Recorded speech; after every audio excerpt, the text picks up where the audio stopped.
रामचरितमानस 88वां दोहा। तुलसी बाबा ने एक शब्द लिखा, बहुत सुंदर शब्द लिखा, कामदेव। दरअसल हमें अपने इंद्रियों पर बहुत भरोसा है, हाथ पर, पैर पर, कान पर, नाक पर, आँख पर, और इसी भरोसे के वजह से हमने अपने सत्य को गायब कर दिया है।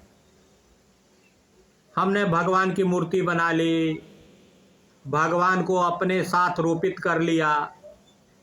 हम इतने संकीर्ण विचारधारा के हैं कि अपने समान ही भगवान को समझते हैं।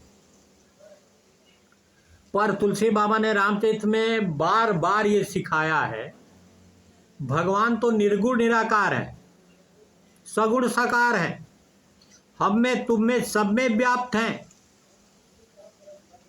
अगर इसे कायदे से समझाइए तो वायु जो है, बिना वायु का कोई भी प्राणी जिंदा नहीं रहेगा, बिना जल का कोई भी प्राणी जिंदा नहीं रहेगा।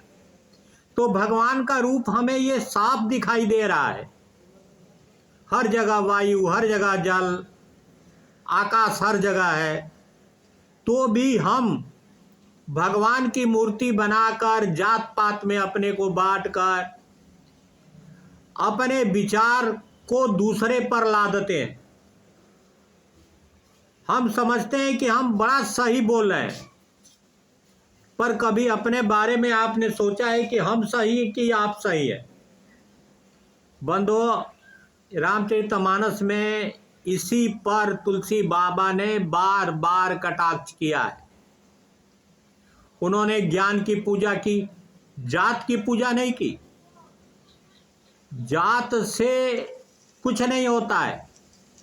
अगर ज्ञानी है तो हर चीज आपके पास है, अज्ञानी है तो आपके पास रहते हुए कुछ नहीं है। बंधुओं, इसी को तुलसी बाबा ने बताया कि बिना तप का कुछ मिलेगा नहीं। उन्होंने लिखा, पार्वती तब किन्हीं अपारा।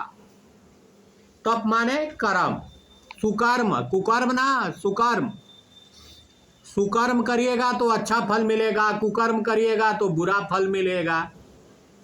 बंधुओं, ये जीने की कला है, जिस तरह जिएगा उस तरह फल भी प्राप्त होगा। ये जो कामदेव है, जो शरीर में व्याप्त है, आँख, नाक, कान, मुंह, पैर, हाथ, ये कामदेव के अस्त्र हैं। बड़ा व्यग्र रहते हैं, दूसरे को दबाने के लिए, दूसरे को छूने के लिए, दूसरे को मारने के लिए, दूसरे पर अहंकार व्याप्त करने के लिए। तो तुलसी बाबा ने बताया कि इन अंगों के मांग पर ध्यान मत दीजिए, इन अंगों से उतना ही काम लीजिए जितना प्रकृति कहती है। यानी चलते हुए किसी गड्ढे में ना गिरे, किसी अनुचित स्थान पर ना जाएं, अनुचित चीज ना देखें, अनुचित शब्द का प्रयोग ना करें। तुलसी बाबा ने यही बताया है। ये नहीं बताया है कि भगवान किसी कमरे में कैद है तो हम ब्राह्मण हैं, हम क्षत्रिय हैं, हम वैश्य हैं, हम शूद्र हैं। उत्पत्ति तो सब ये प्रकृति का नियम है। चींटी से लेकर हाथी तक की उत्पत्ति होती है। सबको भूख लगती है, सबको श्वास की जरूरत पड़ती है। तो हम में, आप में कोई अंतर नहीं है, सब बराबर हैं। पर बट कहाँ जाते हैं? कर्म के वजह से, घमंड के वजह से, लालच की वजह से, क्रोध की वजह से। यही हमें बांटता है। इसी पर हमें सोचना है और समझना है। नारद जी ने 50 बार कहा, कहाँ हमारा न सने हो, तब नारद के उपदेश। अब बाझूठ तुम्हार पान, पनक जा रहा काम महेशो। इसी दोहे में, चौपाई में उन्होंने कहा कि भैया, इस अहंकार, काम, क्रोध, मद, लोभ को जारने के लिए महादेव जी ने इसे भस्म कर डाला।